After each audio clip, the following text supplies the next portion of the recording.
10-12 साल पहले रमज़ान शरीफ का मौका, और कहीं मैं गया था तो वहाँ रसूलुल्लाह की शान में कुछ पढ़ना था। मैंने एक नात पढ़ दी, और जैसे ही मैंने नात पढ़ी उसमें मैंने कहा नबी जितने तुम्हारे हैं नबी उतने हमारे हैं। तो मैंने तो लिखा, मैंने पढ़ दिया।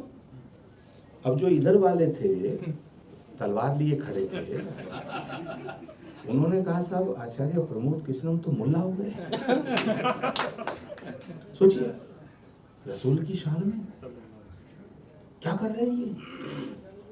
ठीक, अब थोड़ा इधर आ जाओ। तो 10 साल तक तो गाली उन्होंने दी, कोई सी बची नहीं जो मुझे नहीं दी। तो मेरा गुनाह क्या है? मैंने सिर्फ इतना कहा कि मेरे सीने की धड़कन है, मेरी आंखों के तारे हैं, सहारा बेसहारों का खुदा के वो दुलारे हैं, समझकर तुम फकत अपना उन्हें तकसीम ना करना, नबी जितने तुम्हारे हैं नबी उतने। अब ब्रजमोहन जी, इसमें मैंने कौन सी गलत बात कह दी, आप बताओ। लेकिन साहब दुनिया में कोई ऐसी गाली नहीं बची जो मुझे ना दी गई हो। बहुत से पुजारी हैं हमारे जो जिस पे ज़्यादा पैसे होते हैं उसके दर्शन अच्छे कराते हैं। अब क्या करोगे? तुम उनके खिलाफ अगर बात करोगे तो उनकी यूनियन है, इकट्ठे हो जाएंगे। वो कहेंगे साहब इनका क्या मतलब, नियत क्या है। मंदिर में रहते हैं, नियत दक्षिणा में,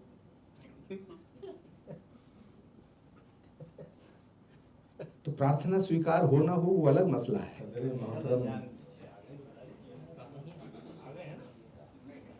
अभी मुमताज साहब को ही नहीं मालूम है कि वो कहाँ है। नहीं मालूम तो है कि आगे दो ही लोग मालूम है, आपको और मुमताज साहब को। पता नहीं, मेरे बारे में तो कुछ गलत फहमी ज़्यादा ही पैदा हो रही है। इजाज़त है, शुरू करो। देखिए, कोई गुफ्तगू, लंबी तकरीर,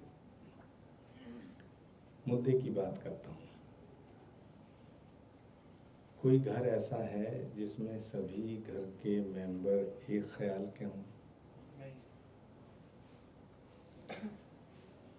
कोई मोहल्ला ऐसा है जिसमें सभी एक तरह के लोग रहते हों और उनके ख्यालात, उनका विचार, उनकी सोच एक जैसी हो?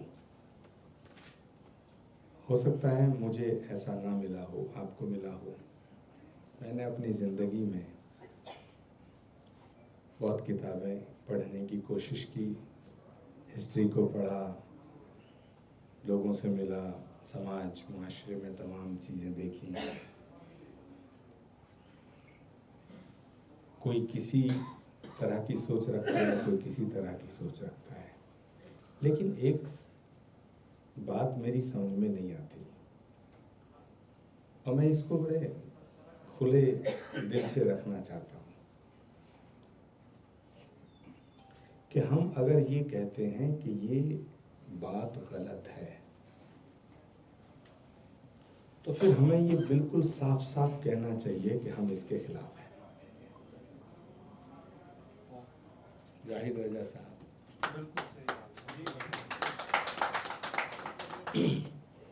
अगर हम ये मानते हैं कि ये बात गलत है तो फिर हमें सरेआम खुल्लम खुल्ला ये कहना चाहिए कि हम इसके खिलाफ हैं। अगर हम ये मानते हैं कि ये बात गलत नहीं है तो फिर हमें समर्थन करना चाहिए। दिक्कत वहाँ पैदा होती है कि ना हम किसी चीज़ की मुखालफत कर पाते हैं, ना हम उसका समर्थन कर पाते हैं। ये और बड़ी मुसीबत हमारे गले में पड़ जाती है। अब सवाल उठता है कि अगर किसी घर में 7-8 लोग हैं और वो 7-8 लोग 7-8 तरीके के विचार रखते हैं, तो क्या उस घर को तोड़ देना चाहिए या उस घर को छोड़ देना चाहिए? मुझे लगता है ना छोड़ना मुमकिन है और ना तोड़ना मुमकिन है, और ना छोड़ना मुनासिब है ना तोड़ना मुनासिब है। फिर क्या किया जाए? फिर बात की जाए। क्यों ब्रजमोहन जी? बात की जाए, बात की जाए, और बात से ही बात बनती है और बात से ही बात बिगड़ जाया करती है। बात ना करना सबसे बड़ी मुसीबत की जड़ है। दुश्मनों की छोड़ दीजिएगा, दोस्तों में गलतफहमी पैदा होने में देर नहीं लगती है। कई मर्तबा ऐसा होता है कि एक आदमी बिना वजह हमसे नाराज हो गया, हमारा था, सालों बाद जब मिले तो उससे पूछा, भाई तुम हमारे मुखालिफ क्यों हो गए? कि साहब 3-4 मरतबा तुम्हें फ़ोन किया, फ़ोन ही नहीं उठाया। अरे यार, ये तो सोच लेते, हम भी आदमी हैं भाई, बीमार हो गए होंगे, हमें भी परेशानी हो सकती है? अब सुबह 4 बजे तक हम मेरठ में थे, मुमताज़ साहब के फ़ोन रात के 3:30 बजे तो बात हुई है, 10 मिस्ड कॉल। मैंने कहा भाई कुछ लगता है इमरजेंसी है। मैंने कहा हुजूर फरमाएं, केजरीवाल जी अरेस्ट हुए ये तो पता चल रहा था, कुछ और तो नहीं हो गया? मुमताज साहब बोले, साहब बस याद दिलाने को फ़ोन कर रहा था, कल आना है। ठीक है। मैंने कहा भाई सुबह मुझे हापुड़ में भी अपनी ड्यूटी निभानी है, कुछ आज शहीद आज़म भगत सिंह की शहादत दिवस है तो मेरा एक प्रोग्राम लगा हुआ है, वहाँ से फारिग होकर आऊँगा, थका हुआ भी हूँ, नींद भी आँखों में है, कई रोज़ से ऐसी सिलसिला चल रहा। अब किसी वजह से मान लीजिएगा मैं बात ना कर पाता, या किसी वजह से मान लीजिएगा मैं वहाँ से मेरी तबीयत ठीक नहीं रहती, मैं अपने आश्रम चला जाता संभल, मैं हापुड़ से 30-40 मिनट में तो कल की धाम पहुँच जाता। क्यों साहिब राजा साहब? लेकिन अब मैं यहाँ आया, बाई द वे नहीं आ पाता, और मुमताज़ साहब से बात भी ना हो पाती तो इनके दिल में गांठ लग जाती, जबकि मेरा गुनाह कुछ भी नहीं था। तो अब सवाल उठता है कि कोई बात नहीं, ये लगाते लगाते ही बूढ़े हो गए। अब जलाल साहब ने सबको इकट्ठा कर लिया। मैं सबकी बड़ी इज्जत करता हूँ, जस्टिस कुद्दूसी साहब ने बहुत अच्छी बात कही, फैजान साहब ने उससे पहले शायद ब्रजमोहन जी बोल चुके होंगे। कोई पहले बोले, कोई बाद में बोले, कोई ज़्यादा लंबा बोले, कोई छोटा बोले, इससे कोई लेना देना नहीं है। मैं अक्सर कहा करता हूँ कि बात वो अच्छी नहीं है जो तुम्हें अच्छी लगे, बात वो अच्छी है जो तुम्हारे हक में हो। क्या बात, बहुत उम्दा। जो बातें तुम्हें अच्छी लगे हम करते हैं, वाह वाह हो जाता, उससे आपका क्या फायदा होगा? आप मेरी तारीफ करो लेकिन मेरी मदद ना करो तो आप मेरे कैसे? मैं ऐसा मानता हूँ कि जो बात सच्ची हो और हक में हो वो बात अच्छी है। वो बात अच्छी नहीं जो तुम्हें अच्छी लगे। उल्टा हो रहा है, एक आदमी ने हमारा पेट फाड़ा, ऑपरेशन किया, उसे डॉक्टर कहते हैं वो बीमारी के इलाज करने के लिए पेट फाड़ता है। कभी कभी क्या होता है कि बीमारी ठीक नहीं होती है, ऑपरेशन सक्सेस नहीं होता, मरीज मर जाता है, तो डॉक्टर को कातिल नहीं कहेंगे। जो हमारा पेट इसलिए चाक कर रहा है कि वो हमारी जान लेना चाहता है, उसने चाकू चलाया और हम बच गए, तो हम उसे डॉक्टर नहीं कहेंगे। नियत क्या है? क्या बहुत अच्छी मिसाल। नियत क्या है? आपकी नियत क्या है? बहुत से पुजारी हैं हमारे जो जिस पे ज्यादा पैसे होते हैं उसके दर्शन अच्छे कराते हैं। अब क्या करोगे? तुम उनके खिलाफ अगर बात करोगे तो उनकी यूनियन है, इकट्ठे हो जाएंगे, वो कहेंगे साहब इनका क्या मतलब। नियत क्या है? मंदिर में रहते हैं, नियत दक्षिणा में,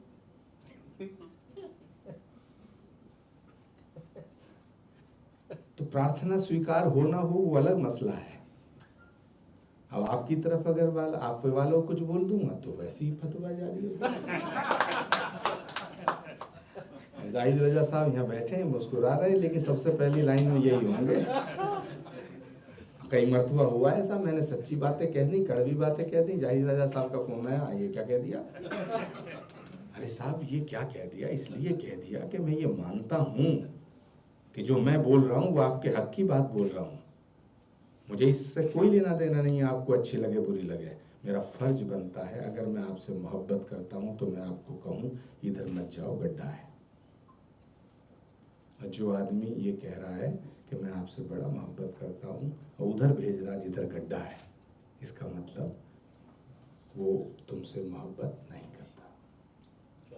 अब सब यहाँ जो बैठे हैं इसको ऐसे मानो कि एक परिवार है, या इसको और थोड़ा सा बड़ा दायरा करके देखो कि ये मुल्क है। अब इसमें आचार्य प्रमोद कृष्णम के बहुत से पॉइंट्स पे विचार अलग हो सकते हैं, जलाल साहब के अलग हो सकते हैं, मुमताज साहब के अलग हो सकते हैं, कदोसी साहब के अलग हो सकते हैं, लेकिन हम एक साथ बैठे हैं ना। तो इसमें मसला क्या है? मान लो तुम मुझसे राजी नहीं हो तो कह दो भाई आपकी ये बात हमें बढ़िया नहीं लगी, तो मैं कहूँगा भाई क्यों नहीं लगी, पूछूंगा ना। मगर आप कह रहे साहब, अब मैं अब बताऊं जाहिर रजा साहब, मैंने 10-12 साल पहले रमज़ान शरीफ का मौका और कहीं मैं गया था, तो वहाँ रसूलुल्लाह की शान में कुछ पढ़ना था। मैंने एक नात पढ़ दी, और जैसे ही मैंने नात पढ़ी उसमें मैंने कहा नबी जितने तुम्हारे हैं नबी उतने हमारे हैं, तो मैंने तो लिखा, मैंने पढ़ दिया। अब जो इधर वाले थे तलवार लिए खड़े थे, उन्होंने कहा साहब आचार्य प्रमोद कृष्णम तो मुल्ला हो गए। सोचिए रसूल की शान में क्या कर रहे हैं ये। ठीक, अब थोड़ा इधर आ जाओ, तो 10 साल तक तो गाली उन्होंने दी, कोई सी बची नहीं जो मुझे नहीं दी है। और मेरा गुनाह क्या है? मैंने सिर्फ इतना कहा कि मेरे सीने की धड़कन है, मेरी आंखों के तारे हैं, सहारा बेसहारों का खुदा के वो दुलारे हैं, समझकर तुम फकत अपना उन्हें तकसीम ना करना, नबी जितने तुम्हारे हैं नबी उतने हमारे। अब ब्रजमोहन जी इसमें मैंने कौन सी गलत बात कह दी, आप बताओ। लेकिन साहब दुनिया में कोई ऐसी गाली नहीं बची जो मुझे ना दी गई हो। टेलीविजन पे कहा जाने लगा आचार्य प्रमोद कृष्णम इस्लामा चाह रहे हैं, कोई कहता मुल्ला चाह रहे हैं, कोई कहता शैतान है, कोई कहता शुक्राचार्य हैं। शुक्राचार्य मतलब जो शैतानों के गुरु हों।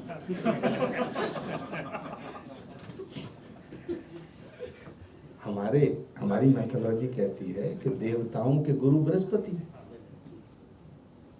और राक्षसों के गुरु शुक्राचार्य। तो मुझे कहते थे शुक्राचार्य। वो कौन कौन कहता था, उनका नाम लेने से कोई फायदा नहीं, कोई बचा नहीं। अब साहब मुझ पे मेरे भी हमदर्द थे, उन्होंने मुझसे कहा कि साहब एक काम करिए, आप इतने बढ़िया आदमी हैं, ये करते हैं वो करते हैं, आप तो गौरव हैं, आप तो हमारे सूरज हैं, चंदा हैं, ठीक है, एक काम करिए साहब। क्या करिए साहब? ये YouTube से ये जो आपने पढ़ा है ना, पता नहीं क्या क्या कह दिया, इसे हटा दीजिएगा। मैंने कहा भाई इसे हटाने से क्या होगा? मैंने ये इसलिए थोड़ी कहा है कि ये किसी को अच्छा लगे। यदि मैं इसलिए कहता किसी को अच्छा लगे तो मैं डरता कि किसी को बुरा लगेगा। मैंने ये इसलिए कहा है कि ऐसा मैं मानता हूं। क्या बात, बहुत। अगर मैं इसलिए कहता, मैं पैसे लेके कव्वाली थोड़ी कर रहा हूं कि तुम्हारे घर आया तो तुम्हें बना दिया, उनके घर गया उनके लिए कह दिया, ऐसे थोड़ी होता है? मैंने कहा है कि मैं ऐसा मानता हूं कि कोई भी सूफी संत रसूल पैगंबर अवतार ऋषि मुनि महात्मा किसी एक कौम के लिए नहीं आता, और यदि वो किसी एक कौम तक महदूद है तो फिर वो पैगंबर नहीं कहा जाएगा, उसे अवतार नहीं कह सकते, उसे ऋषि मुनि महात्मा सूफी संत फकीर नहीं कहा जा सकता। अगर कोई एक जात की बात करता है, एक सूबे की बात करता है, एक समाज की बात करता है, सबके कल्याण की बात तो कर सकता है, लेकिन ऐसा नहीं हो सकता कि ये मेरे परिवार में पैदा हुआ है तो मैं सिर्फ इसका हूँ, ये मेरे समाज में मैं इसका हूँ। इसका मतलब फिर कहीं गड़बड़ है। ये तो मेरा एक्सपीरियंस है। और ब्रजमोहन जी, इसको अगर धार्मिक दृष्टिकोण से देखा जाए, जस्टिस कद्दूसी साहब, अच्छा चलिए आप बात करते हैं, अगर धार्मिक दृष्टिकोण से देखा जाए, रिलीजियस पॉइंट ऑफ व्यू से देखा जाए, अकीदे के एतबार से भी और तमाम रिलीजियस बुक्स के आधार पर भी देखा जाए, तब भी मैं जो कह रहा हूं वो सही कह रहा हूं, क्योंकि शास्त्रों में लिखा है। ये हमारे यहाँ बहुत लंबी लंबी इस पे चर्चाएं हुई हैं, बड़े बड़े सूत्र हैं, सबने कहा है।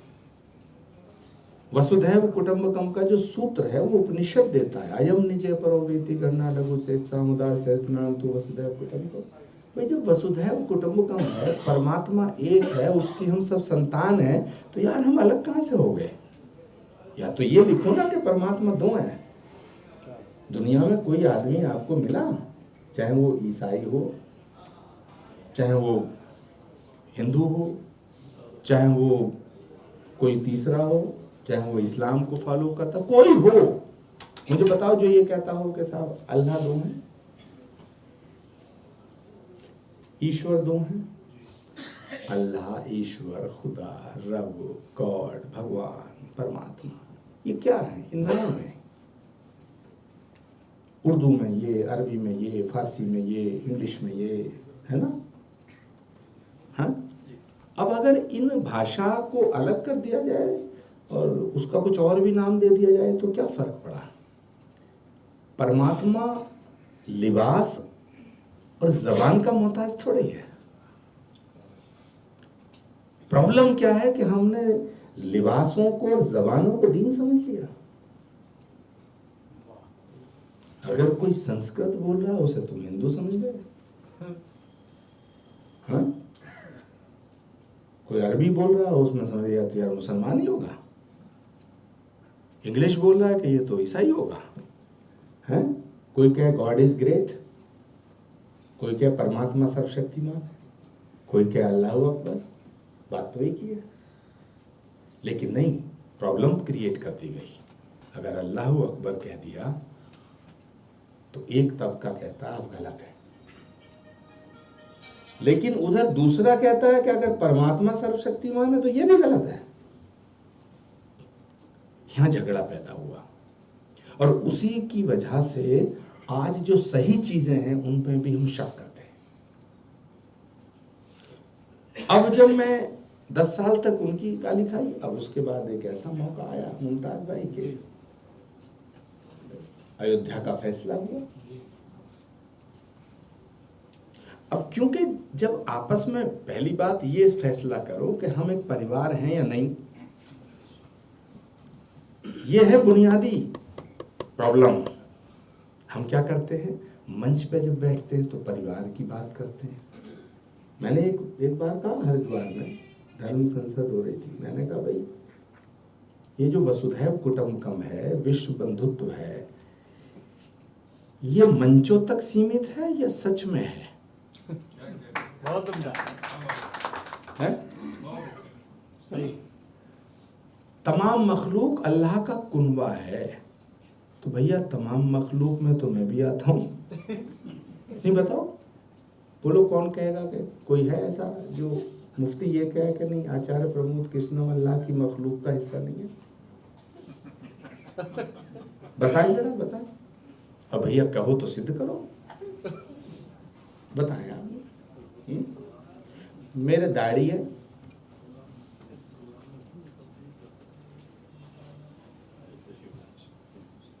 इधर आ जाइए, मेरे आप आगे आइए।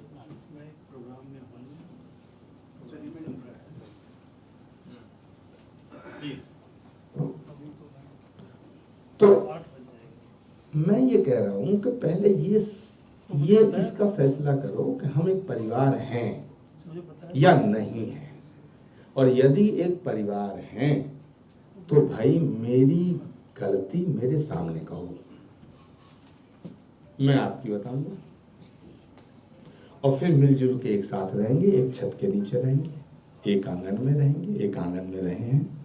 वरना तो भाई झगड़ा जो है, जरा सा झगड़ा, हमारा जरा सा झगड़ा है, लोग इसको बड़ा चढ़ा करके पेश करेंगे और ये बड़ा बन जाएगा।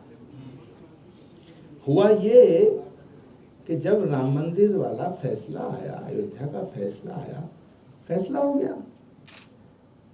मैंने कहा कुछ सेकुलर नेताओं से, ब्रजमोहन जी की भी पहली पार्टी वही है, हाँ, इससे कोई फर्क नहीं पड़ता। और मैं आज भी बीजेपी का सदस्य थोड़ी हुआ हूं, हाँ, मगर मैं सच कल भी बोलता था, आज भी बोलता हूं, और मैं जब तक जिंदा रहूंगा मैं सच बोलूंगा। मुझे बताओ, जब फैसला आया तो मैंने ये कहा कि भाई अब मंदिर बनने का फैसला कर दिया सुप्रीम कोर्ट ने, कोई रास्ता है आपके पास? नहीं। तो ये जो न्योता आ रहा, दावतनामा आ रहा है, इसे तुम ठुकराओ मत। तुम एक पार्टी से लड़ो। अगर तुमने ये दावतनामा ठुकराया तो इसका संदेश ऐसा जाएगा जैसे तुम तो राम के खिलाफ हो, तुम अयोध्या के खिलाफ हो, कि साहब वहां जो है एक खास पार्टी का कब्जा है। अच्छा जी, किनका कब्जा है? अब जरा तफसील से मैं बताना चाहता हूँ। वहां जो ट्रस्ट बना उसके अध्यक्ष कौन है? नृपेंद्र मिश्रा। नृपेंद्र मिश्रा कौन है? नरेंद्र तिवारी के प्रमुख सचिव थे, पूरा खानदान कांग्रेसी। दूसरे तरफ देखो, मान लीजिएगा बीजेपी का कब्जा है। भाई अगर किसी गुरुद्वारे पे अकाली दल के किसी एक गुट का अध्यक्ष बन जाए तो क्या वहां अरदास करनी छोड़ दोगे? आप बताएं जाहिर है जैसा। अगर सियासी एतबार से कोई आपका विरोधी किसी मस्जिद का, किसी जगह का मुतवल्ली हो तो क्या वहां जाना छोड़ दिया जाएगा? हैं? अगर किसी मंदिर का पुजारी मुझे नापसंद करता हो तो मैं उस मंदिर में नहीं जाऊंगा। ये कौन सा सही फैसला आपका?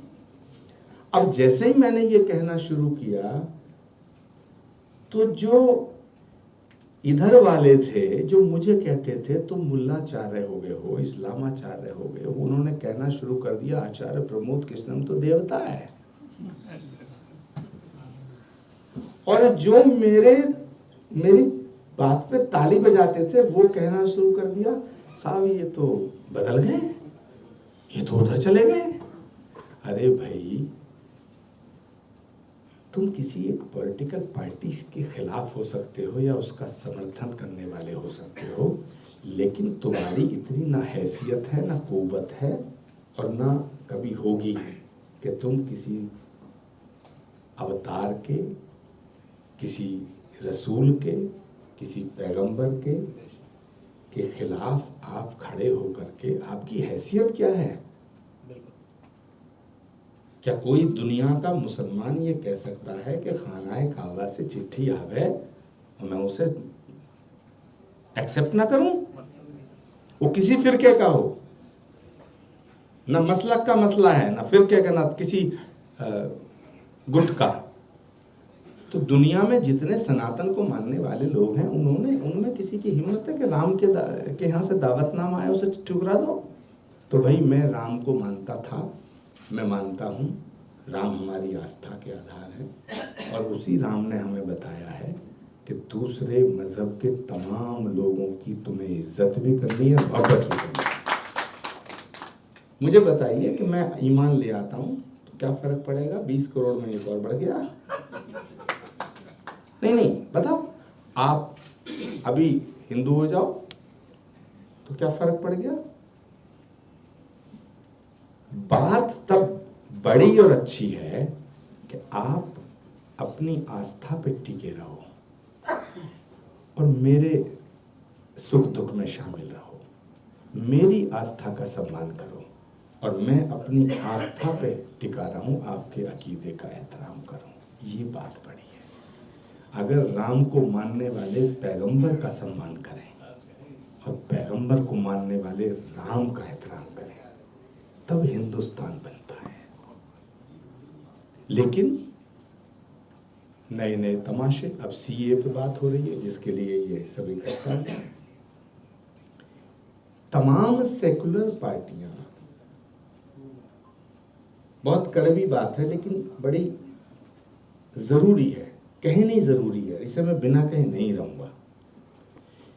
आप बोलो ये जो सीएए का कानून है, आप खुद कह रहे हो, मैंने तो सीएए का कानून पढ़ा भी नहीं, सच बता रहा हूं। मैंने सबके बयान देखे, डिस्कशन देखे।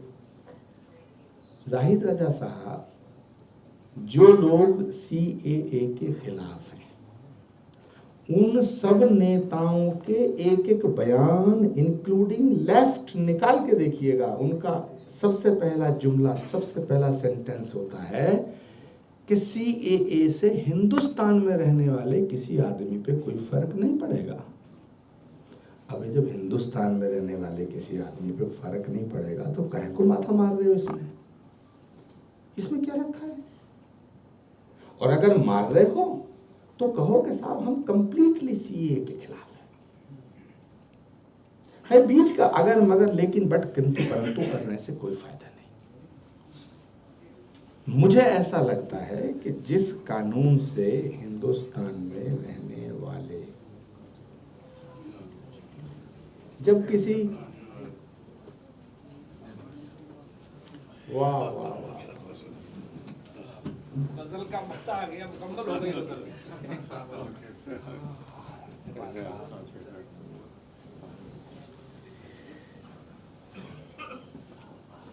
हजरत का इस्तकबाल कर दिया जाए, ताली बजाइए। सदर मोहतरम तशरीफ फरमा।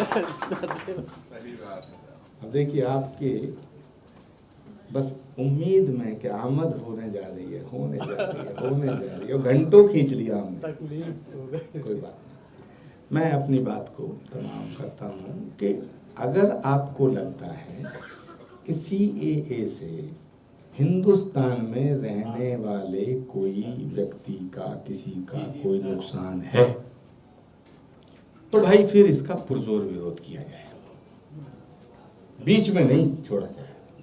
और अगर लगता है कि भाई हम इससे प्रभावित ही नहीं हो रहे हैं, तो फिर बेमतलब का जो ये ढोल बज रहा है ये ठीक नहीं है।